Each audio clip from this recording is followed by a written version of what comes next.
1000 বিড়িতে সংসার চলবে না, চলে না, কষ্ট করে কোনো রকম চালায়। কতদিন আগে আপনাদের লাস্ট 1.5 বছর হলো। 250-300 টাকা হলে তো আমাদের সুবিধা হয়। কেউ 70 কেউ 65 এভাবে বানিয়ে দিচ্ছে, কিন্তু এটা তো সম্ভব নয় সংসার চালানো। মানে 1000 বিড়ি দেবো তো 900 লিখে দিই, ওই 100 লিয়ে নেয়। বাড়লে ভালো হয়, 300 পাইঠের মনীষের পয়সাটা হয়।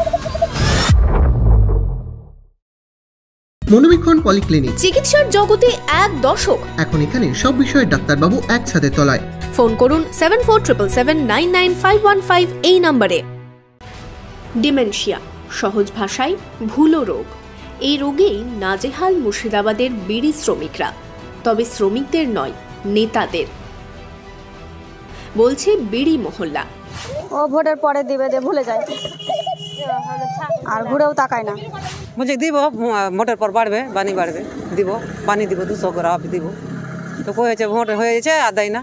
হ্যাঁ, ভোট এলেই বলেন মজুরি বাড়বে, ভোট গেলেই ভুলে যান নেতারা, ভুলে যান কিভাবে দিন কাটাচ্ছেন মুর্শিদাবাদ জেলার 13 লক্ষ বিড়ি শ্রমিক ও তাদের পরিবার।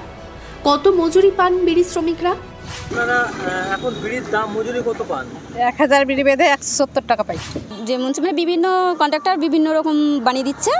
আমাদের আমি যেটা বিড়ি বাঁধি আপু বিড়ি, সেটাতে 174 টাকা দিচ্ছি। তবু অনেক ইয়ে করার পরে, মানে যেমন ধরেন কথাতে মারপিটের মতো আর কি, এভাবে অনেক লড়াই করার পরে 174 টাকা বানিয়ে হয়েছে। কেউ 70 কেউ 65 এভাবে বানিয়ে দিচ্ছে। হ্যাঁ, 1.5 থেকে 2 দিন ধরে 1000 বিড়ি বেঁধে প্রায় 178 টাকারও কম রোজগার। আছে ছাঁটপট্টি বিড়ির মজুরি কেটে নেওয়া। সংসার চালানো প্রতিদিন হচ্ছে কঠিন। সংসার চালাতে গেলে মিনিমাম একটা লেবারের দাম উচিত, কারণ যে 300 টাকা না হলে একটা পরিবারের সাময়িকভাবে চলবে 300 টাকা হলে, কিন্তু আমরা তা পাচ্ছি না। সেই 170 টাকার মধ্যে থেকে 100 বিড়ি পটি কেটে নিচ্ছে, তার মধ্যে আমরা 900 লিখে পাচ্ছি। 900 বিড়িতে আমরা মিনিমাম 150 টাকা থাকে, তো 150 টাকায় আমাদের সংসার চালা বিশাল দায়ের ব্যাপার হচ্ছে। কিন্তু কত মজুরি পাওয়ার কথা বিড়ি শ্রমিকদের?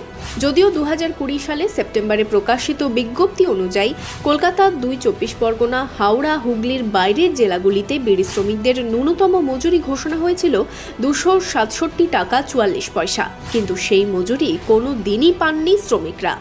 2021 সালের 28শে সেপ্টেম্বর শেষবারের মতো হয়েছে শ্রমিক সংগঠন ও মালিক দুই পক্ষের চুক্তি। 2021 সালের 25শে অক্টোবর থেকে কার্যকর হয়েছে সেই চুক্তি। এই চুক্তি অনুযায়ী 178 টাকা মজুরি পাওয়ার কথা বিড়ি শ্রমিকদের। সেবার মজুরি বেড়েছিল 26 টাকা, কিন্তু প্রায় 2.5 বছর কাটতে চলেছে। এরপর মজুরি বাড়েনি 1 টাকাও। তবে বিড়ি শ্রমিকদের নিয়ে কম দরদ দেখাননি বড় বড় নেতারা। সাগরদিঘি উপনির্বাচনের আগে সভা থেকে বিড়ি শ্রমিকদের মজুরি 240 টাকা করার প্রতিশ্রুতি দিয়েছিলেন তৃণমূলের সর্বভারতীয় সাধারণ সম্পাদক অভিষেক বন্দ্যোপাধ্যায়। এটা আমি কথা দিয়ে যাচ্ছি আপনাদের, 900 বিড়ি বাদলে যেখানে আপনারা 165 টাকা পান, সেটা ন্যূনতম আমরা 230 টাকা 240 টাকা করার চেষ্টা করব। 1 থেকে 1.5 মাসের মধ্যে আমি কথা দিয়ে যাচ্ছি। আর আমি এক কথার ছেলে, যা বলি তা করি। এই বছর 1 ফেব্রুয়ারি বিড়ি শ্রমিকদের প্রতি নিজের দরদ দেখাতে ভারত জোড়ো ন্যায় যাত্রায় এসে বিড়ি বাঁধায় হাত লাগিয়েছিলেন কংগ্রেসের রাহুল গান্ধীও। সেবার বিড়ি শ্রমিকরা আশা করেছিলেন খুলবে কপাল, কিন্তু সবাই সব ভুলে গিয়েছেন। আশা তো করছি, নিশ্চয় উনি নিজে এসে আমাদেরকে কথা দিয়ে গেছে, তো আশা করব না? আশা তো করবই। নেতা আসে, নেতা যায়, ভাগ্য বদলায় না। বাড়েনি মজুরি। বিড়ি শ্রমিকদের কার্ডেও মিলছে না সুবিধা, বঞ্চনা পিএফেও। আছে না, কিছু পাই না, কোনো সুবিধা পাই না। কার্ড ওগুলো বেকার, তাই বলেছে। মুন্সিতেই বলে, যে কোনো মুন্সিতেই পিএফ নাই, বিড়ি কার্ড করা আছে। সবাই তো পিএফ করে দেয় না, সব মুন্সিতে আছে। না পাইনি কিছু, কোনোদিন কিচ্ছু পাইনি। লোকসভা ভোট ঘোষণার আগে বিড়ি শ্রমিকদের মজুরিকে ইস্যু করে পথে নেমেছিল বিভিন্ন দল, কিন্তু নেট ফল সেই শূন্য। এবারের লোকসভা ভোটে জঙ্গিপুর কেন্দ্র থেকে লড়ছেন 2 জন বিড়ি মালিক, তৃণমূল কংগ্রেসের খলিলুর রহমান আর আইএসএফ এর শাহজাহান বিশ্বাস। জঙ্গিপুর মহকুমার সাগরদিঘি, সুতি, জঙ্গিপুরের বিধায়করা সকলেই বিড়ি মালিক। বিড়ি মালিক পরিবারের রুবিয়া সুলতানাও বসেছেন মুর্শিদাবাদ জেলা পরিষদের সভাধিপতির আসনে। তবে নেতাদের চেয়ার থেকে দূরে বিড়ি শ্রমিকরা এবারেও উপেক্ষিত।